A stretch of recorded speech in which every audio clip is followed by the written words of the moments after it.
Hi friends, front part cut చేసేటప్పుడు చాలా మందికి షోల్డర్ జారుతుంది అంటారు కదా. నేను చిన్న టిప్ చెప్తాను, ఎలాగో చూడండి. ప్లస్ మళ్ళీ షేప్ పాయింట్ కూడా ఎలా పెట్టుకోవాలని అర్థం కాదు కదా.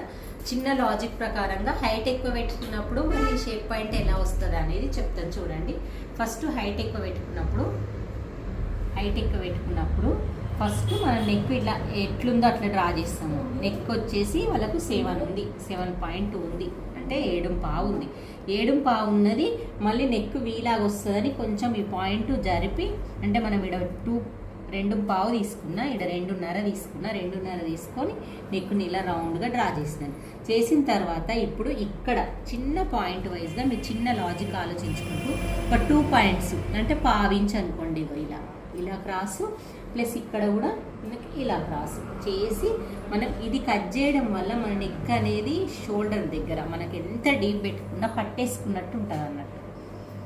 ఇలాగ ఈ 2 పాయింట్స్ యూజ్ చేస్తే మన నెక్ షోల్డర్ జారది, ముందు భాగంలో ఉక్సు పట్టి దగ్గర కూడా లూజ్ రాదు. ఈ 2 టిప్స్ పాటించండి. ప్లస్ మళ్ళీ చాలా మందికి బ్లౌజ్ హైట్ పెట్టుకున్నప్పుడు ఈ -2 ఇంచెస్ లైన్ మీదనే మనకు షేప్ పాయింట్ వస్తుంది, లేకపోతే మీదికి వస్తుంది. మరి అట్లాంటప్పుడు ఎట్లా? మీదికి వస్తే ఎట్లా, కిందికి వస్తే ఎట్లా? కిందికి వచ్చినప్పుడు ప్రాబ్లం కాదు, చాలా మంది కిందికి వచ్చేస్తుంది కదా అని చేస్తారు. మనకు మీదికి వచ్చినప్పుడు టెన్షన్ పడతారు. మీదికి వచ్చినప్పుడు మనం లైన్ మీది కన్నా వేసుకోవాలి, లేకపోతే ఈ క్రాస్ పట్టి -2 ఇంచ్ అన్న మీదికి పెంచుకోవాలి. ఈ 2 పాయింట్స్ దీంట్లో యూజ్ చేయండి. ఇదిగోండి, మాకైతే 13.5 కంటే ఎక్కువ లైన్ మీదికే వచ్చింది. నేను ఒక 1/2 ఇంచ్ కిందికి పెట్టేసి అడ్జస్ట్ చేసినాను.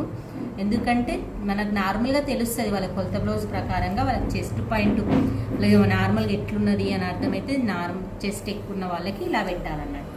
కింది దించుకున్న ప్రాబ్లం ఏం కాదు. కొంతమంది దిగితే షేప్ అంతా అవుట్ అయిపోతుంది, అది దిగకుండా చూసుకోవాలి. ఓకే, నెక్స్ట్ ఇది ప్లస్ ఇది ప్లస్ ఇది, ఈ 3 కూడా డాట్స్ కరెక్ట్ వచ్చేస్తేనే మనకి షేప్ కుదురుతుంది. ఇలా సెట్ చేసుకోండి.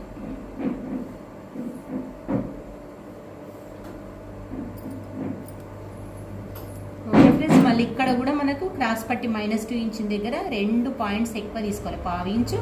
మళ్ళీ ఈ సైడ్ జాయింట్ వేసిన దగ్గర సేమ్ ఉండాలి. ఓకే ఫ్రెండ్స్, వీడియో నచ్చినట్టయితే లైక్ చేయండి.